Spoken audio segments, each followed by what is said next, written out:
అందరికీ నమస్కారం అండి. కథ పేరు వంశగౌరవం. రాసింది దివాకర్ల వెంకట దుర్గా ప్రసాద్ గారు. చదువుతుంది పద్మావతి. పురుషోత్తం గారు, మీ ఇద్దరు అబ్బాయిల జాతకాలు క్షుణ్ణంగా పరిశీలించాను. మీ పెద్దవాడి కన్నా చిన్నవాడు మీకు మీ వంశానికి ఎనలేని పేరు ప్రఖ్యాతులు తెస్తాడు. అందరి గౌరవం మన్ననలు పొందుతాడు. అలాంటి కొడుకును కన్నందుకు మీరు గర్విస్తారు అని చెప్పాడు మార్కండేయ శర్మ. అతని మాటలకు విస్మయం చెందాడు పురుషోత్తం. అతని పెద్ద కొడుకు వెంకట్ బుద్ధిమంతుడు. చదువులో చాలా చురుకుగా ఉంటాడు. క్లాస్లో అందరికన్నా ఎక్కువ మార్కులు తెచ్చుకొని స్కూల్ టీచర్ల ప్రశంసలు అందుకున్నాడు. ఇకపోతే రెండవ వాడు రాఘవ. చదువులో బాగా వెనుకబడి ఉండటమే కాక అనవసరమైన గొడవల్లో తలదూర్చి పురుషోత్తం పీకల మీదకు తెస్తూ ఉంటాడు. వెంకట్ విషయంలో ఎలాంటి బెంగా లేని పురుషోత్తంకి రాఘవ మాత్రం పెద్ద తలనొప్పిలా తయారయ్యాడు. అందుకే తన స్నేహితుడి సలహా మేరకు మార్కండేయ శర్మకి తన పిల్లల జాతకాలు చూపించాడు. రాఘవ విషయంలో అతను ఏవైనా పరిహారాలు సూచిస్తారేమోనని. అందుకే శర్మగారి మాటలు పురుషోత్తంకి అంతులేని ఆశ్చర్యాన్ని కలిగించాయి. నిజానికి మా పెద్దబ్బాయి వెంకట్ చదువులో ముందంజలో ఉన్నాడు. నా బెంగంతా చిన్నవాడైన రాఘవ గురించే. చదువులో శ్రద్ధ లేదు సరికదా, అన్ని తగువుల్లో తలదూరుస్తాడు. వాడెలా బాగుపడతాడో మీరేమైనా సలహా ఇవ్వగలరేమోనని ఆశతో వచ్చాను. మార్కండేయ శర్మ వైపు ఆశతో చూస్తూ అర్థించాడు పురుషోత్తం. అతడి మాటలకి ఒక క్షణం ఆలోచించి మళ్ళీ ఇద్దరు జాతకాలు పునః పరిశీలన గావించాడు మార్కండేయ శర్మ. 5 నిమిషాల పాటు ఏకాగ్రతగా మళ్ళీ ఆ జాతకాలు పరిశీలించిన మార్కండేయ శర్మ పెదవులపై చిరునవ్వు విరిసింది. ఏం చెప్తాడోనని అలా అతని ముఖం వైపే చూస్తూ ఉండిపోయాడు పురుషోత్తం. మీ పెద్ద అబ్బాయి వెంకట్ ప్రయోజకుడవుతాడు, అందులో ఎలాంటి సందేహమూ లేదు. అయితే మీకు మీ రెండో కుమారుడైన రాఘవ వల్ల ఎనలేని కీర్తి వస్తుంది. సంఘంలో మీకు గౌరవం పెరుగుతుంది. మీ వంశ ప్రతిష్ఠ నిలబెడతాడు. అతని జాతకం అద్భుతంగా ఉంది. ఎలాంటి జాతక దోషాలు లేవు. పరిహారాల అవసరం అసలే లేదు. అతని భవిష్యత్తు గురించిన చింత విడనాడండి. నా మాట పొల్లుపోదు. నేను చెప్పినది జాతకమై తీరుతుంది. అదే నిజమై తీరుతుంది అని చెప్పాడు అతను. అతనికి వినమ్రంగా నమస్కరించి పిల్లలిద్దరి జాతకాలు సంచిలో పెట్టుకుని ఇంటి ముఖం పట్టాడు పురుషోత్తం. జాతకాలు చెప్పటానికి ఉద్దండుడైన మార్కండేయ శర్మ మాటలు నిజమవ్వాలని మనసులో కోరుకున్నాడు పురుషోత్తం. అయితే అతని మనసులో అనేక సందేహాలు మెదులుతున్నాయి.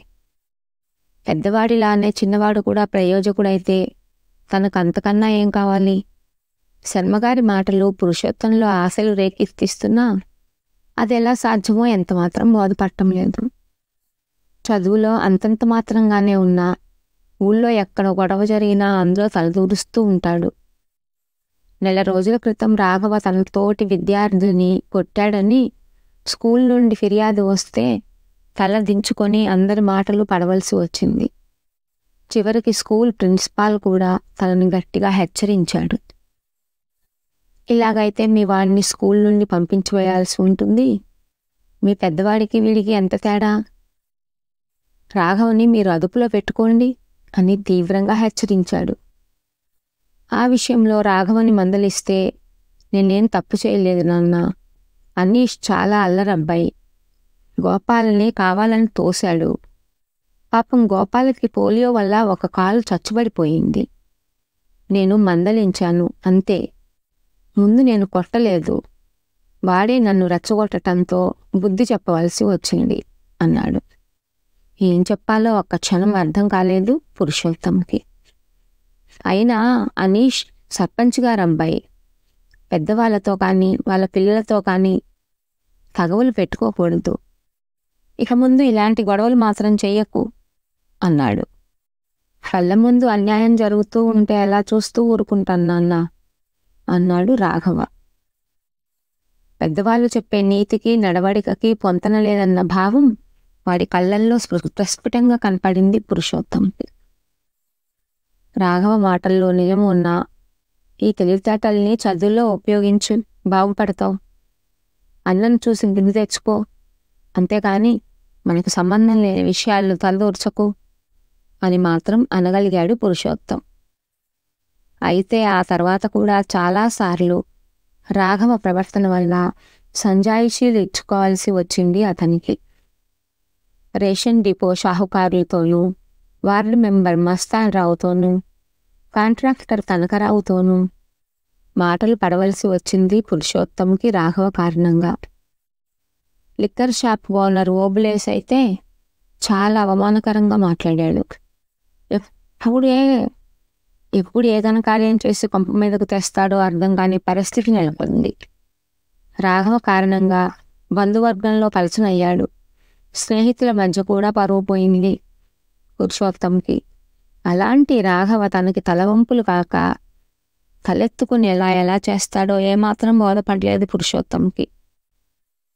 మార్కండేయ శర్మగారి మాటలు ఎలా నిజమవుతాయో మరి ఇలా ఆలోచిస్తూ ఇంటికి చేరుకున్నాడు పురుషోత్తం. వెంకట్కి రాఘవకి వయసులో 2 ఏళ్ళు తేడా. వెంకట్ 10వ తరగతిని మంచి మార్కులతో పాస్ అయి కాలేజీలో చేరాడు. ఆ తర్వాత ఎంసెట్లో మంచి ర్యాంక్ సాధించి ఓ ప్రముఖ ఇంజనీరింగ్ కాలేజీలో చేరాడు. పురుషోత్తం భావించినట్లే సాగింది వెంకట్ చదువు.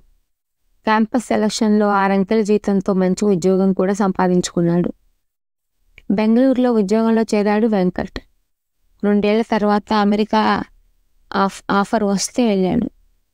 వెంకట్ ప్రయోజకుడు అయినందుకు చాలా మురిసిపోయాడు పురుషోత్తం. రాఘవ విషయంలో మాత్రం పురుషోత్తం చాలా అసంతృప్తిగా ఉన్నాడు. 10వ తరగతి గట్టెక్కటానికి 3 ఏళ్ళు తీసుకున్నాడు. ఆ తర్వాత ఎలాగోలో కాలేజీలో చేరి డిగ్రీ అయిందనిపించాడు. మార్కండేయ శర్మ మాటలు గుర్తుకొచ్చాయి పురుషోత్తంకి. నిరాశగా నవ్వుకున్నాడు. ఏదో మామూలు డిగ్రీ చదువుకున్న వాడికి ఇవాళ రేపు ఉద్యోగం ఎవరిస్తారు? రాఘవ భవిష్యత్తు కలవరపరచసాగింది పురుషోత్తంకి. వాడివన్నీ తాతపోలికలేరా? ఎక్కడ అన్యాయం జరిగినా సహించడు. వాడి మంచిదనమే వాడిని కాపాడుతుంది. వాడి గురించి బెంగపెట్టుకోకు అని తల్లి శారదమ్మ చెప్పినా రాఘవ భవిష్యత్తు మీద బెంగ తగ్గలేదు పురుషోత్తంకి. అలాంటి రాఘవ తనకి తన వంశానికి కీర్తి ప్రతిష్టలు ఎలా తెస్తాడు? కనీసం ఏదోలో బతికితే చాలు అని ఓ నిర్ణయానికి వచ్చాడు పురుషోత్తం. తనకు తెలిసిన బ్యాంక్ మేనేజర్ ద్వారా లోన్ తీసుకొని ఏదో చిన్న బిజినెస్ పెట్టించాలని అనుకున్నాడు. అదే విషయం రాఘవతో చెప్పాడు.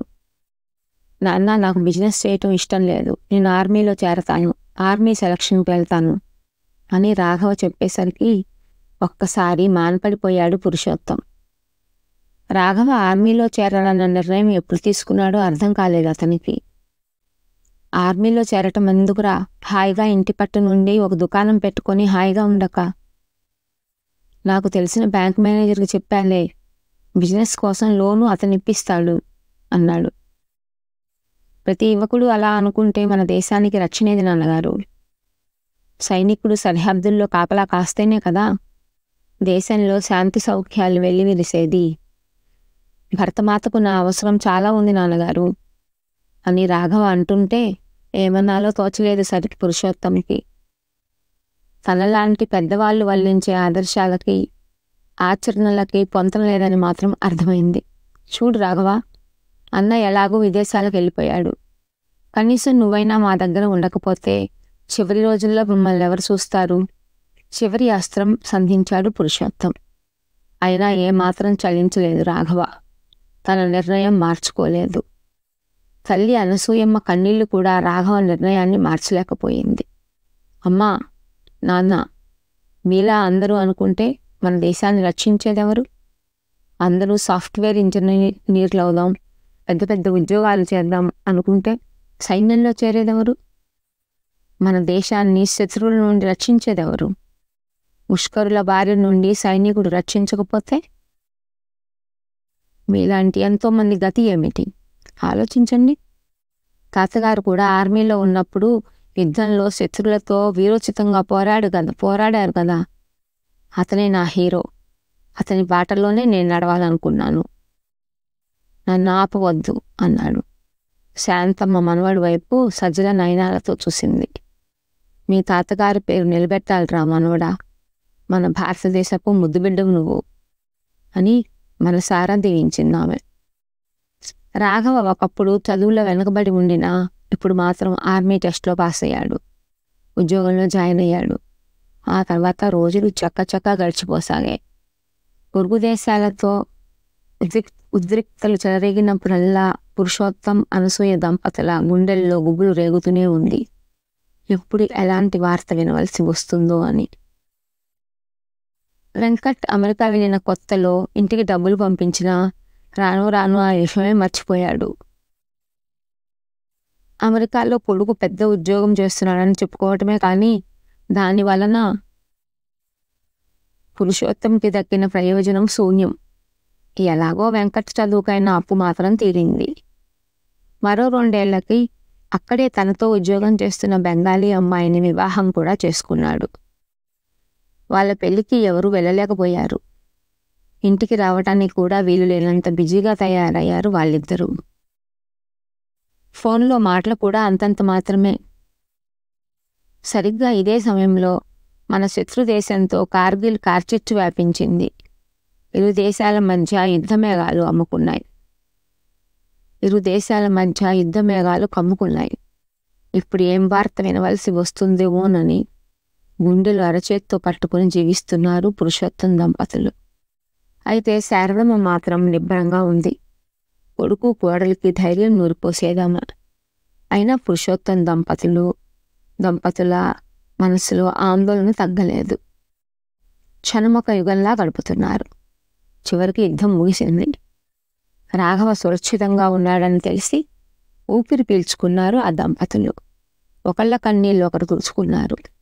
చూశారా, నేను చెప్పలేదు, రాఘవ వాళ్ళ తాత పేరు నిలబెట్టాడు అని శారదమ్మ కూడా కన్నీళ్లు ఒత్తుకుంది భర్తను తలుచుకొని. యుద్ధంలో చూపిన పరాక్రమానికి విశిష్ట పథకాలు అందుకొని పై అధికారుల ప్రశంసలు సన్మానాలు అందుకొని ఇంటికి తిరిగి వచ్చాడు రాఘవ. ఆ రోజు ఇంట్లో పండగ వాతావరణం నెలకొంది. కళ్ళు చెమర్చగా కొడుకును గుండెలకు హత్తుకున్నాడు పురుషోత్తం. ఊళ్ళో అతని పేరు మీద స్వాగత తోరణాలు ఏర్పడ్డాయి. ఏ నోట విన్నా రాఘవ గురించిన మాటలే, ప్రశంసలే.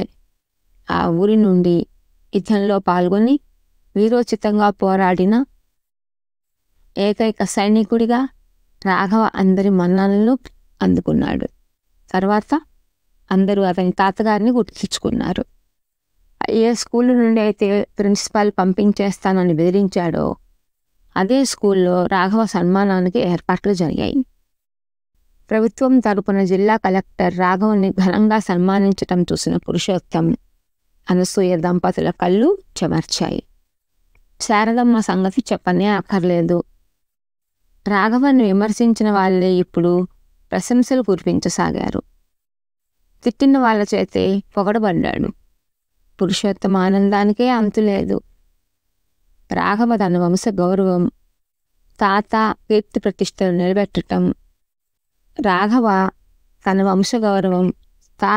ప్రతిష్టలు నిలబెట్టడం అతని గర్వకారణమైంది. మార్కండేయ శర్మ చెప్పిన జోస్యం నిజమైందని మనసులో అనుకొని చెమర్చిన కళ్ళు తుడుచుకున్నాడు పురుషోత్తం. జై హింద్.